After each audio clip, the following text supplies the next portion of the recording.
Rapat Paripurna DPRD Sumsel dengan agenda penjelasan Gubernur Sumsel terhadap rancangan peraturan daerah tentang perubahan APBD Sumsel tahun anggaran 2015 tidak dihadiri Gubernur Sumsel Alex Nurdin. Gubernur tidak dapat hadir karena menjadi saksi terkait kasus Wisma Atlet yang menjerat mantan Kepala Dinas PUBM Sumsel Rizal Abdullah dan hanya diwakili Wakil Gubernur Sumsel Ishak Meki. Dalam paparannya, Ishak Meki menjelaskan, APBD Sumsel pada tahun anggaran 2015 mengalami penurunan atas target pendapatan asli daerah sebesar 327 miliar rupiah, yang semula 7,193 triliun rupiah menjadi 6,886 triliun. Sementara untuk dana perimbangan juga mengalami penurunan sebesar 423 miliar rupiah, yang semula 3,262 rupiah menjadi 2,839 triliun.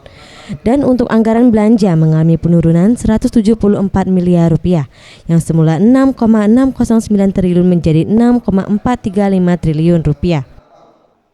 Pendapatan semula sebesar 7,193 triliun menjadi sebesar 6,866 triliun, berkurang sebesar 327 miliar atau 4,54%.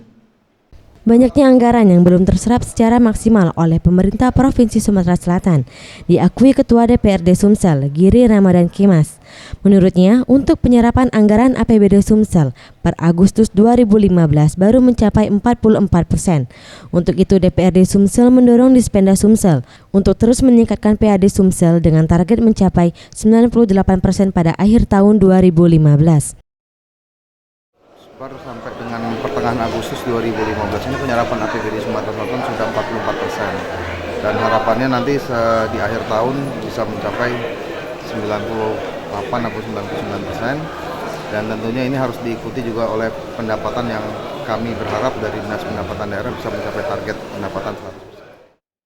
Untuk diketahui, minimnya penyerapan anggaran belanja bukan hanya terjadi di Sumsel, namun seluruh Indonesia. Hal ini dikarenakan takutnya SKPD dan kepala daerah untuk memaksimalkan anggaran belanja karena pengawasan belanja daerah melibatkan KPK.